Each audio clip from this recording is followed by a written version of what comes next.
ఈరోజు దేవుని వాగ్దానమును ధ్యానించుటకు నాతో పాటు ఏకీభవించిన మనందరికీ ప్రభువును రక్షకుడైన యేసయ్య యొక్క కృప క్షేమము ఈ దినమంతయు మనకు తోడుగా ఉండునుగాక. ఆమేన్. ఈ దినమున మనము దేవుని వాక్యాన్ని ధ్యానిద్దాం. ఒక క్రైస్తవునిగా మనకు ఉండవలసిన లక్షణాలు ఏమిటి? ఈ దిన వాగ్దానము ఒక క్రైస్తవునిగా మనకు ఉండవలసిన లక్షణాలు. మార్కు సువార్త 16వ అధ్యాయం 17వ వచనం. మార్కు సువార్త 16వ అధ్యాయం 17వ వచనం. నమ్మిన వారి వలన ఈ సూచక క్రియలు కనబడును. ఏవనగా నా నామమున దయ్యములను వెళ్ళగొట్టుదురు, కొత్త భాషలు మాట్లాడుదురు, పాములను ఎత్తిపట్టుకొందురు, మరణకరమైనది ఏది త్రాగినను అది వారికి హాని చేయదు, రోగుల మీద చేతులుంచినప్పుడు వారు స్వస్థత నొందుదురని వారితో చెప్పెను. ఒక క్రైస్తవునిగా మనకు ఉండవలసిన లక్షణాలు ఈ వాక్య భాగంలో రాయబడి ఉన్నాయి. మొట్టమొదటిగా ఇక్కడ నేను చెప్పవలసింది ఏంటంటే, నమ్మిన వారి వలన. నమ్మిన వారు అనగా ఎవరోనంటే, ఎవరైతే యేసు ప్రభు వారు నిజమైన దేవుడని, ఆయనే మన పాపములను కల్వరి శిలువలో మోసి మన కోసం మరణించి తిరిగి లేచారని ఎవరైతే నమ్ముతారో వారి వలన, ఎవరైతే తండ్రి కుమార పరిశుద్ధాత్మ నామములో బాప్తిజము పొందుకుంటారో వారి వలన ఎలాంటి కార్యాలు జరుగుతాయంట? ఈ సూచక్రియలు కనబడును. ఏంటి ఆ కార్యాలు? నా నామమున దయ్యములు వెళ్ళగొడతారు. హల్లెలూయా. ఒక క్రైస్తవుడిగా మనకు ఉండవలసిన మొట్టమొదటి లక్షణం ఏంటంటే, దయ్యాలను వెళ్ళగొట్టేవారిగా ఉండాలి. అంత మాత్రమే కాదు, కొత్త భాషలు, మేడగది యొక్క అనుభవం మనం కావాలి. అలాగే పాములను ఎత్తుపట్టుకోవడం. పాములను ఎత్తుపట్టుకోవడం అంటే ఏంటి? పాములను ఎత్తుపట్టుకోవడం, మీరు చరిత్ర చూసినట్లయితే, చరిత్ర మీరు శ్రద్ధగా చూసినట్లయితే, ఇదివరకు ఎక్కువగా మరణాలు దేని వలన సంభవించాయంటే పాము కాటు వలన. మన పూర్వీకుల్లో కంటే ఇంకా పూర్వీకం వెళితే చాలామంది పాము కాటు వలన ఎక్కువ మరణించేవారు. అందుకనే ఇక్కడ బైబిల్ ఏం రాయబడింది అంటే, పాములను ఎత్తు పట్టుకుంటారు. అంటే మరణకరమైనది నిన్ను కరవడానికి వచ్చినప్పుడు, నిన్ను చంపివేయడానికి వచ్చినప్పుడు అపోస్తలుడైన పౌలు వలె దాన్ని ఎత్తి పడేయాలి. హల్లెలూయా. ఇలాంటి లక్షణాలు మనం కలిగి ఉండాలి. అంత మాత్రమే కాదు, మరణకరమైనది ఏది త్రాగినను అది వారికి హాని చేయదు. ఎంత బ్యూటిఫుల్గా ఉందండి క్రైస్తవునికి ఉండవలసిన లక్షణాలు. మనం నమ్మితే చాలు ఈ లక్షణాలన్నీ మనలో ఉంటాయంట. ఏంటి మరణకరమైనది త్రాగినను? ఈరోజు నేను చాలామంది కుటుంబాలకి ప్రార్థన చేయడానికి వెళ్ళినప్పుడు వాళ్ళందరూ చెప్పేది ఒకటే, మా అత్త మా మామ నాకు ఏదో నేను తాగుతున్న పానీయంలోనో లేకపోతే నేను తింటున్న ఆహారంలోనో ఏదో కలిపేసి ఇచ్చారు బ్రదర్.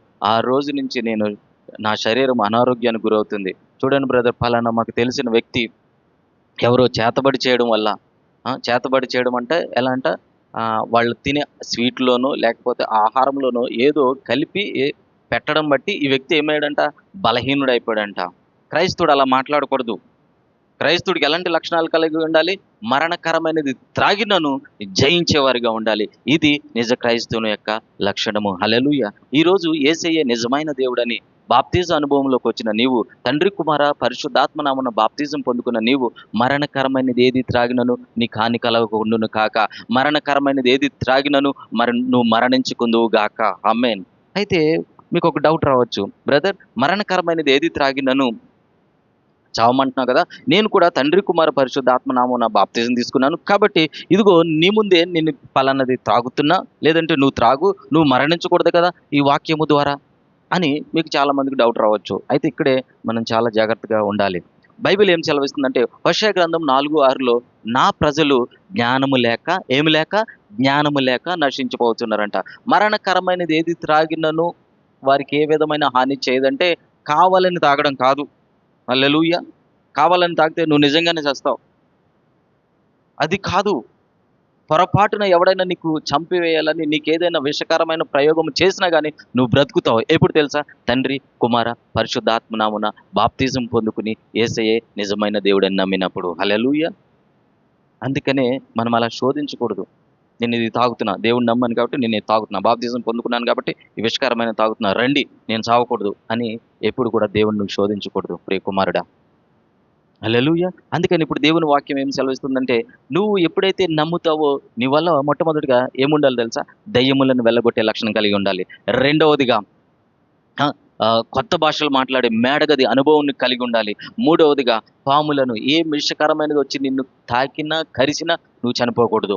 4వదిగా మరణకరమైనది ఏది త్రాగినను నీవు మరణించకూడదు. నీకెంత మాత్రము హాని జరగకూడదు. ఎటువంటి విష ప్రయోగము నీ మీద ఏలుబడి చేయకూడదు. 5వదిగా రోగుల మీద చేతులుంచినప్పుడు వారు స్వస్థత పొందుకోవాలి. హల్లెలూయా. ఇలాంటి 5 లక్షణాలు క్రైస్తవులుగా మనం కలిగి ఉండాలి. ప్రియకుమారుడా, కుమార్తె, క్రైస్తవుడు లోకమునకు వెలుగు. చీకటిలో ఉన్న వారిని వెలుగులోకి నడిపించడమే కాదు, ఎలా నడిపిస్తామంటే మన లక్షణముల ద్వారా, మన గుణముల ద్వారా. ఏమిటి ఆ గుణములు అంటే నమ్మిన వారి వలన. మనం వేసే నమ్మము గనుక మనం ఎప్పుడైతే ప్రార్థిస్తామో దయ్యములు పోవాలా.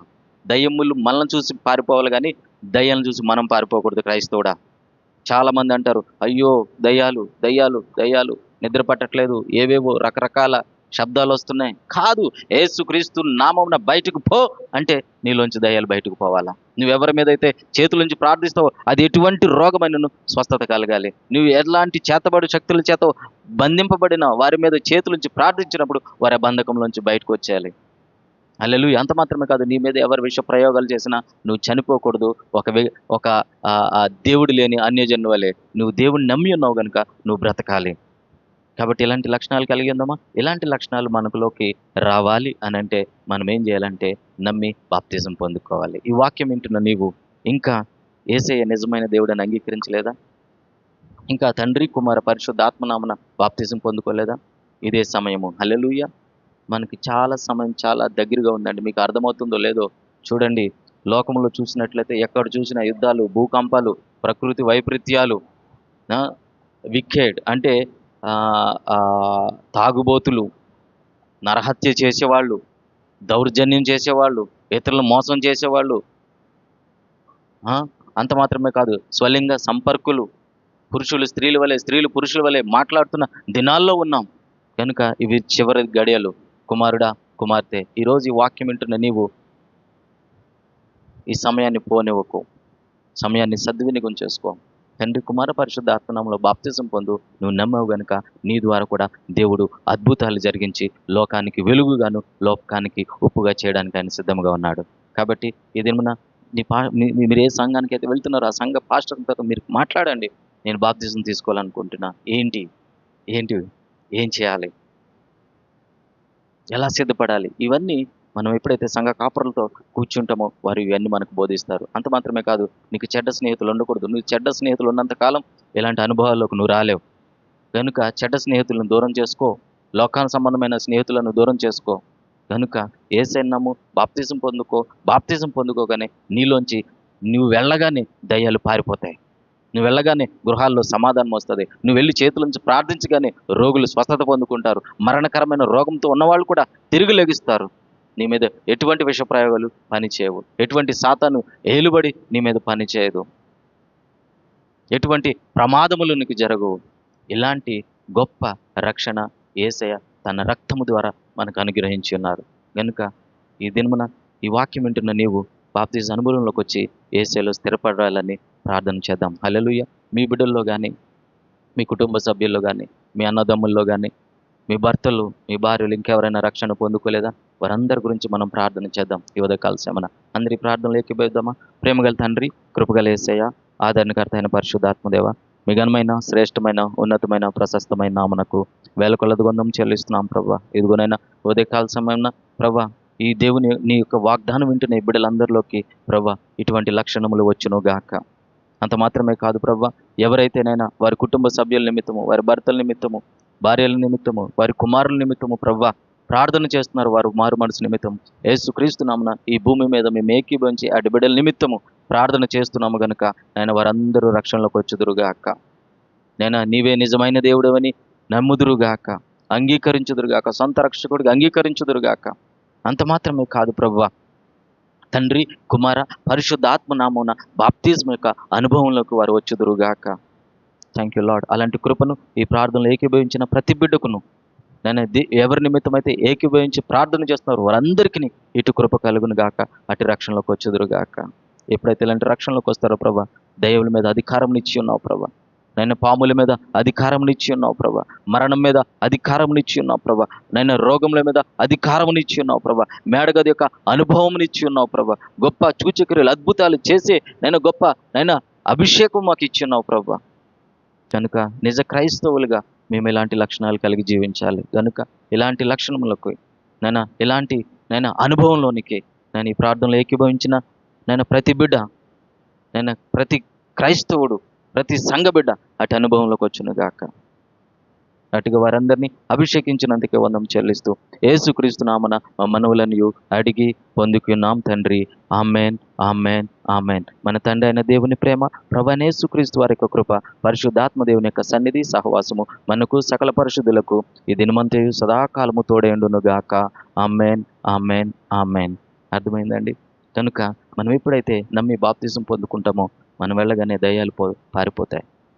చీకటి శక్తులు, అంధకార శక్తులు, చేతబడి శక్తులు ఏవి కూడా నీ మీద ఏలుబడి చేయవు. అంత మాత్రమే కాదు, నీకు మరణము సంభవించుట అసాధ్యము. కనుక ఎప్పుడైతే ఎలాంటి వాగ్దానాలు నువ్వు ఎత్తుపట్టి ప్రార్థిస్తావో ఆ వాగ్దానాలన్నీ నీ జీవితంలో ఫలిస్తాయి. నువ్వు కూడా ఇతరులని బాగు చేసేవాడిగా ఉంటావు, స్వస్థపరిచేవాడిగా ఉంటావు. అలాంటి అనుభవంలో మనం అందరం వద్దుము గాక. Amen, amen, amen. ఈ దినమున మీరు వెళ్ళే రాకపోకలేందు మీకు క్షేమం ఉండును గాక.